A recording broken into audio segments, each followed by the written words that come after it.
Yes, good morning members. I'm by names of Oyet Isaac. Yeah, we are still on our topic of information literacy. Yes, today we shall be talking about plagiarism, what plagiarism is all about, its examples and so on. So without wasting any more time, let's get right into what we are supposed to be talking about. Yeah, as I said before, we shall be talking about information literacy. Yeah, that's the topic of study for this time. So first on the list, we shall be talking about what plagiarism is about. Plagiarism is possible with any work performed in any medium and in any scholarly discipline. Yeah, now plagiarism involves the intentional use or negligent use. Okay, yeah, some of the things I'm going to have to just explain them by word of mouth. Yes, yeah, plagiarism involves intentional or negligent use by paraphrase or direct quotations of the published or unpublished work of another person without full and clear acknowledgement in all such scholarly work as essays, examinations, oral written reports, homework assignments, laboratory reports, computer programs, music scores, choreography, graphic depictions, and visual presentations. Plagiarism also includes unacknowledged use of materials prepared by another person or agency engaged in selling of term papers or other academic materials. Yeah, so we can also talk about the common types of plagiarism. We have direct plagiarism. So direct plagiarism, this is the word for word transcription of a section of someone else's work without attribution and quotation marks. The deliberate plagiarism of someone else's work is unethical, academically dishonest, and grounds for disciplinary actions, including expulsions. Then we have self-plagiarism. This occurs when a student submits his or her own previous work or mixes parts of previous works without permission from all professors involved. For example, it would be unacceptable to incorporate part of a term paper you wrote in high school into a paper assigned in a college course.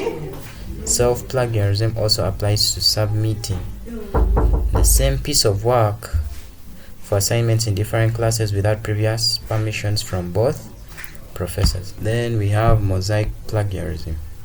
Yes, mosaic plagiarism occurs when a student borrows phrases from a source without using quotation marks or finds synonyms for the author's language while keeping to the same general structure and meaning of the original.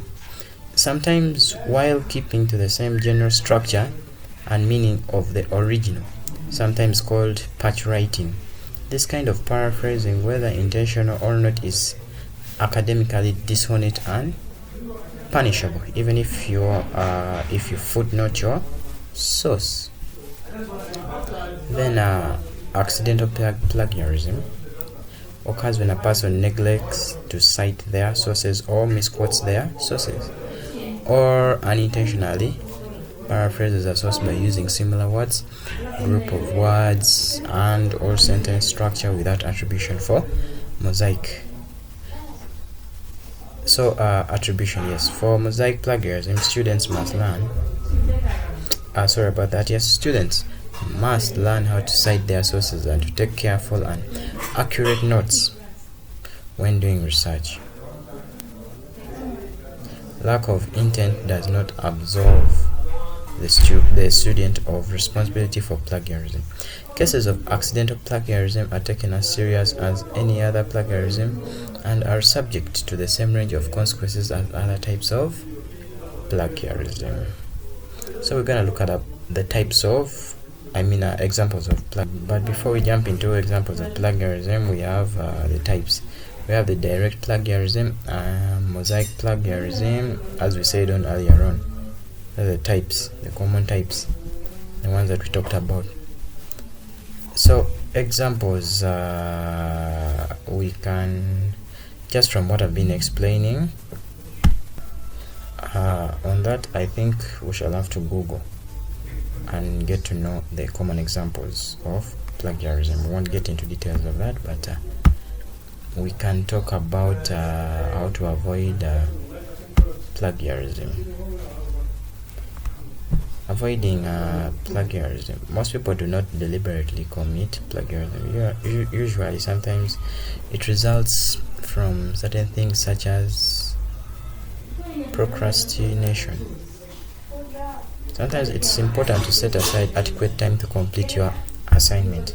When using sources, you should get in the habit of citing them in full as you write.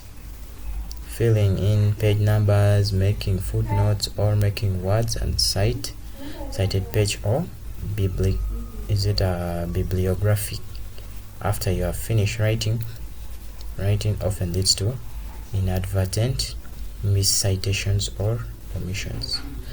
Then another one is incomplete understanding of original material. Avoid using any source with which you are not completely comfortable. As a general rule, if you cannot restate the main idea of a passage in your own words without referring to the original source, then you should not use this source for your own work. Then we have citation errors. Common errors that lead to accidental plagiarism include using words or passages from the original source without using quotation marks and or without citing the source, using different citation formats within the same assignment, or using a citation format incorrectly. Then we have poor note-taking. Inexperienced students often forget to put quotation marks around notes taken directly from texts, or find that their notes are disorganized. As a result, they cannot tell which notes came from which source when they are in the stages of writing up their assignment. Then we have the academic honor and social code. Now, the academic honor code plays a central role in intellectual life.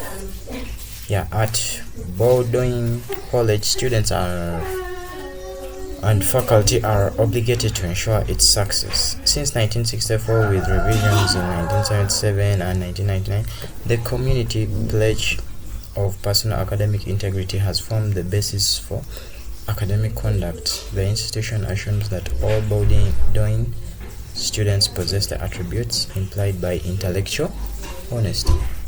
The social code describes certain rights and responsibilities of Bowdoin College students. The college requires certain standards of behavior and of college premises to ensure the safety of the college community and to ensure that the college remains a center of intellectual engagement.